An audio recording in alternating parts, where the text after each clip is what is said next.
Paris Major capsules had an insanely good ROI, so I decided to open 1,000 of them for some science. This video is sponsored by GamerPay.gg, a trusted and well-known skins marketplace that is currently offering a very good deal. For the remainder of the summer, you can buy and sell skins with 0% fees using the wallet balance, therefore overtaking every single competitor in this field. You can get a €5 bonus for a transaction of €50 or more by using my link to sign up. Don't miss this opportunity, and thanks again to GamerPay.gg for sponsoring this video. Hello and welcome, this is Fizz, and in this video I want to talk about the Paris Major capsules, their insane theoretical return, and some actual numbers that I managed to get by opening 1,000 capsules. Typically, opening any type of container in CSGO is not a very smart thing to do, as your usual returns are negative. However, this time, the Paris sticker craze made things look slightly different. A fairly unusual situation unfolded in the sticker market, as two massive things pretty much coincided at once: the Steam Summer Sale and the Paris Major sticker sale. Both of these things made most of the things go down in price, but this had a totally opposite effect on some particular Paris Major stickers. For instance, Apex Holo is more expensive than it was pre-sale, and the same thing can be observed at many other Holo or Gold stickers. This price increase resulted in extremely good return on investment numbers on Paris Major capsules. When I opened my 1,000 capsules, the average return for Challengers and Contenders team capsules was around 99%, while at the time of writing this script, the average return fell to around 91 to 94%. Even this ROI number is impressive, as Paris Major capsules still hold the highest return amongst all the containers in CSGO. Theoretically, a 1,000 capsule sample size should be good enough to depict the actual situation really well. This basically means that I should receive a similar amount to the current ROI. As we analyze my unboxing numbers, I want to show you some of the highlights.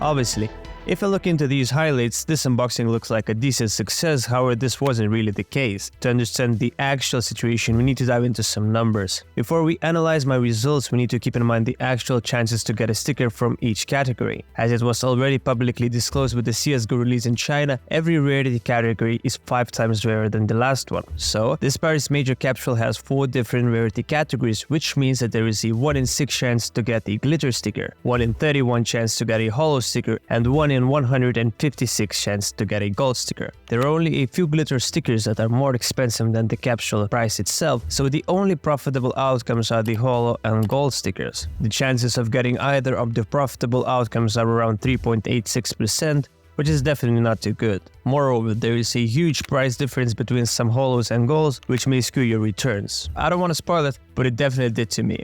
Now, my logic while opening these capsules was relatively simple. At first, I opened 200 capsules of Contenders and Challengers team stickers and also 200 Contenders autographs. Then I picked the quote-unquote most profitable Challengers team capsule and opened the remaining 400 capsules. If everything had gone as the probability state, I should have gotten 6.4 golds, 32 holos, and 166 glitter stickers. In reality, I got only 146 glitters, 27 holos, and 8 golds. Only the golds exceeded the average expectations, while numbers of both glitters and holo stickers were respectively 13.7 and 18.5% below the expected ones. Moreover, out of the 8 golds I received, 5 of them were from the Challengers capsules, of which I opened 600. I received 2 4s, 1 NIP, 1 Blast, and 1 Apex gold. The average price of these gold stickers is more than 25% below the average gold price of this capsule, which may also suggest that I was fairly unlucky with this unboxing. However, the same thing cannot be said about holos. Out of 19 holos that I got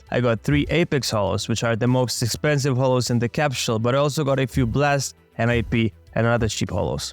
In total, I got 18 holos from the Challengers capsule. That's a 7.5% below the expected number of 19.4 holos I should have theoretically received. The average price of a holo sticker I got was around 4.8 euros, while the actual average expected holo price from this capsule is around 4.09 euros. Of course, if we would analyze my opening results from 2 other capsules, they would see some other interesting stuff. For instance, out of 200 contender autographs, I got 0 golds, only 4 holos, and 28 glitters. This looks like a terrible return, as according to average returns, I should have gotten around 33.3 glitters, 6.5 holos, and 1.28 golds. Meanwhile, the Contenders Team Paris capsule delivered 35 glitters, 5 holos, and 3 golds. With this capsule, I managed to get 5% more glitters, 30% less than expected holos, and 134% more golds than on average. The main thing I wanted to show you is that you're not always going to get average results. Sometimes you may end up on the lucky side, sometimes the opposite. This unboxing was certainly a good visualization that even a very good ROI should not be taken as a fact, as you're truly unlikely to make a profit with these cases in the long term. As a matter of experiment, I'm going to keep the storage unit closed and locked for a year. Then, a year later, I will open it and check the current prices. Hopefully, these stickers will appreciate in price. As for now, during this capsule opening, I spent 250 euros. According to prices that were available at the time of writing this script, I got around 180 euros Steam market value in return, which is minus 28% from the initial amount. In order to calculate the real return, I also need to subtract a 13% Steam market sales fee, which would put our return at around 37.4% in the negative. That's it for this video. I hope you liked it, and if so, leave a like, subscribe, share your opinion in the comment section down below, and I will see you in the next video.